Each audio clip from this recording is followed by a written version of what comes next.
Craft, design, and launch NFTs effortlessly across multiple blockchains. From generating high-quality visuals to enhancing audio, scripting, and minting digital assets, Call AI's advanced tools empower creators of all kinds, developers, designers, artists, and innovators alike. Now available on mobile, Call AI brings everything you need into one seamless platform, giving you the power to create anytime, anywhere. Click the link at the top I don't line. know. Yeah. We'll see. Let's talk about your boy Dame, man, because an article came out Damn. via on hip hop that they may be coming after some of his most prized assets, America New, and some movies tied under the Poppington business. Now, as we know, his stake in Roc-A-Fella was sold, earlier this year, but it didn't leave enough to pay off his debt. So there were still some outstanding debts. Now, according to documents obtained by All Hip Hop, they're saying that Dame Dash could see other personal property, including his Poppington business and copyrights tied to the films that he produced, put on the auction block. Now, lawyer Christopher Brown and Weber are seeking ownership documents from Dame Dash in order forcing him to deliver them to the United States Marshals. They said if Poppington cannot be sold, Brown is asking a judge for permission to sell movies. We Went to China, Welcome to Black Rock, Honor Up, produced by Kanye West. Now, these are assets that are integral parts of the Poppington LLC, Dame Dash's media company, and America New Network. Should this happen, he will be stripped of that. What's your thoughts on that? Because again, they sold these stakes, but it just wasn't enough. He didn't get the bid that he was looking for, but they left some outstanding debts for him to take care of. And what's your thoughts? I hate to see the crash of Dame Dash. Damn. I hate to see it, but we're watching it right now, right in front of us, live and in person, live and in color. We're watching the crash of Dame Dash. And this one kind of hurts a little more simply because, okay, we could talk about Roc-A-Fella and his place in Roc-A-Fella and what he did and what he didn't do, whatever the case.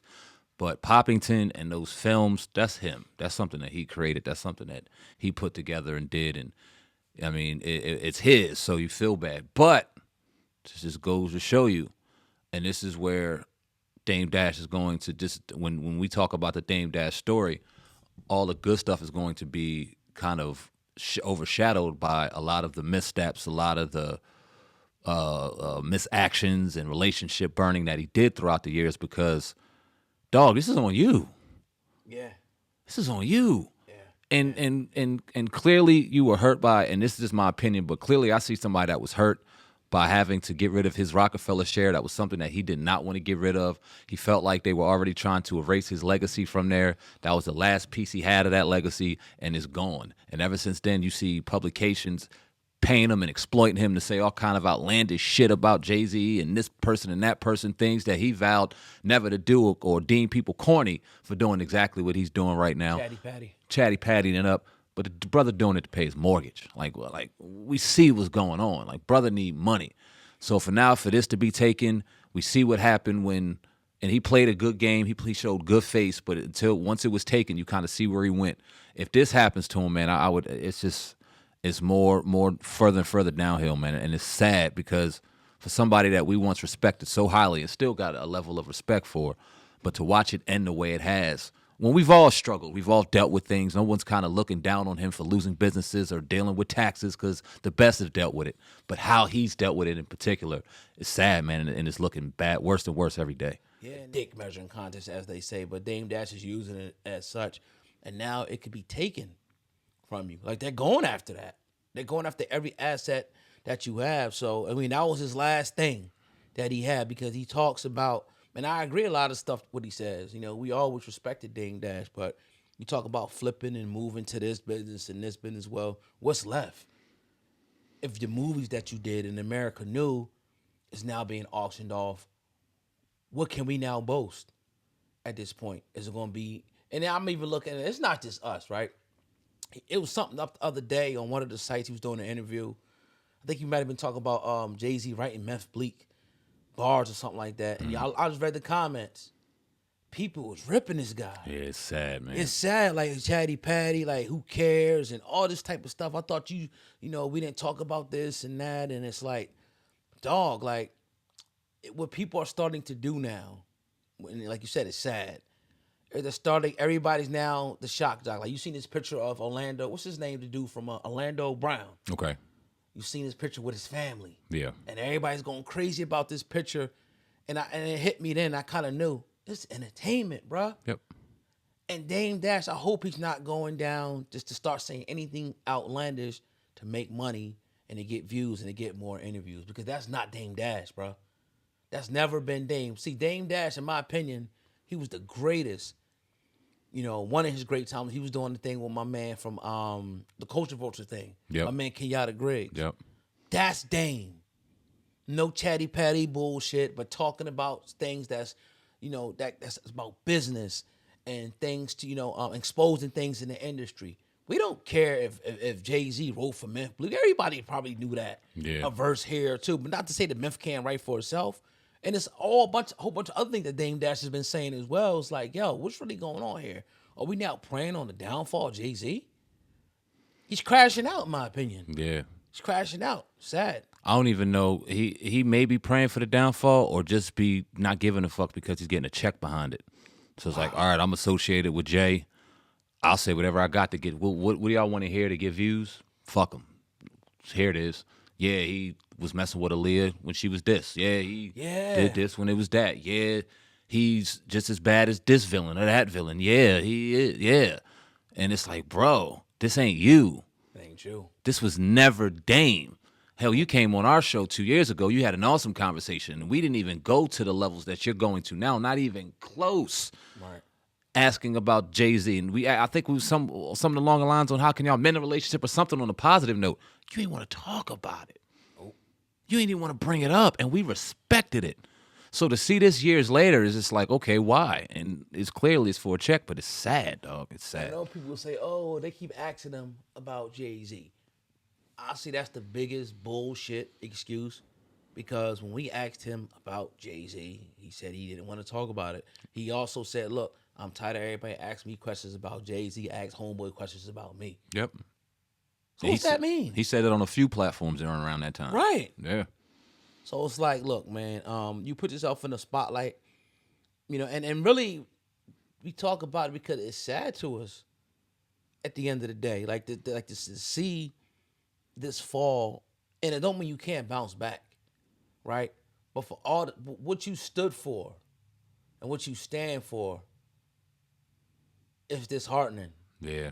To fellow entrepreneurs. It's like, because you ain't got to crash, like, you ain't got to go out like this, dog. Yeah.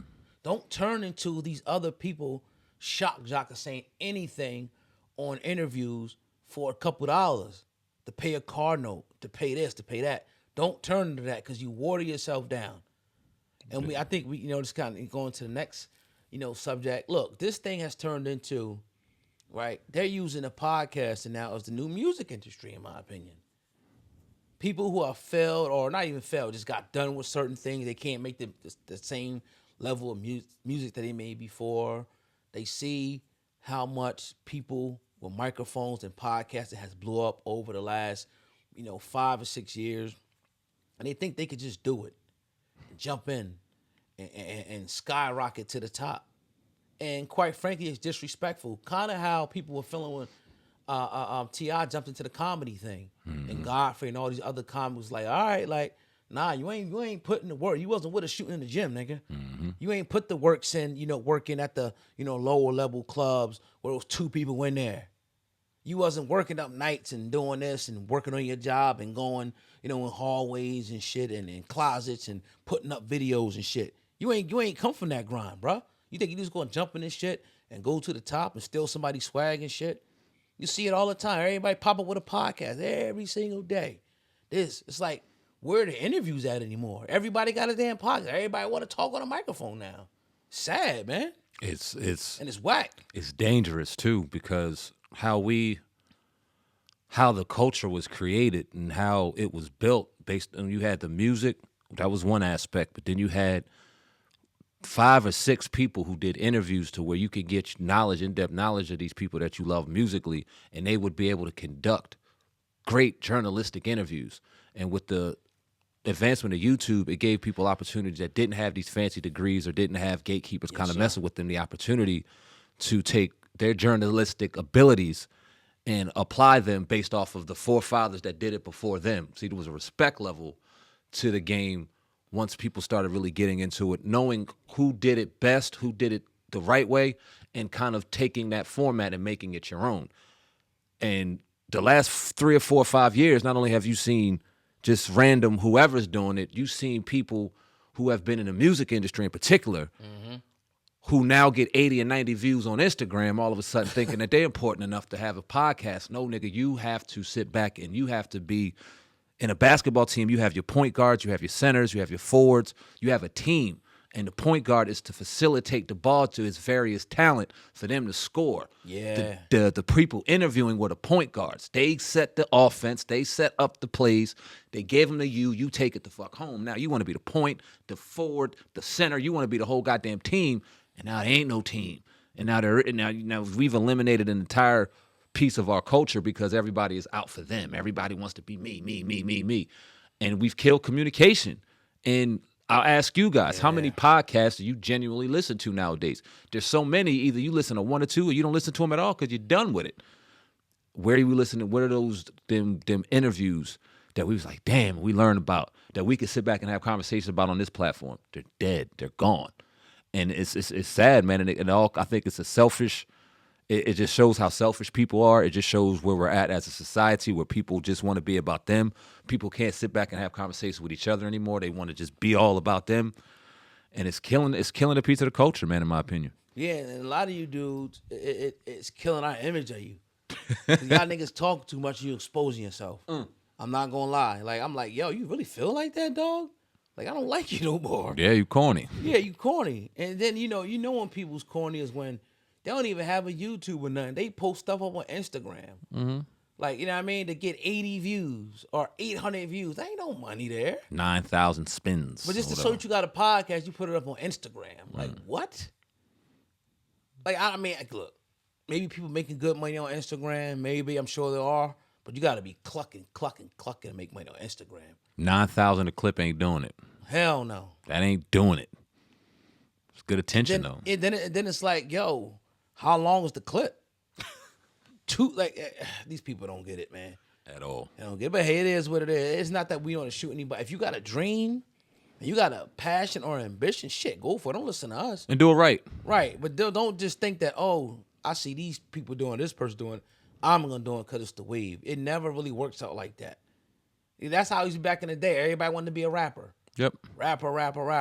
Now niggas is just rap. I don't even know what it is no more. Like, everybody's a rapper, but nobody got no music no more. Like, at all. Everybody's a podcast. Ain't no podcast. Ain't no episodes out, but you got a podcast. I know, like, the microphone game the last 3 years probably made hand over fucking fist. Oh, my Could you imagine God. how much money Shore and Rode made through these last couple of years? Motherfuckers buying mics and not doing nothing with them. It's crazy. Yeah, it's hot as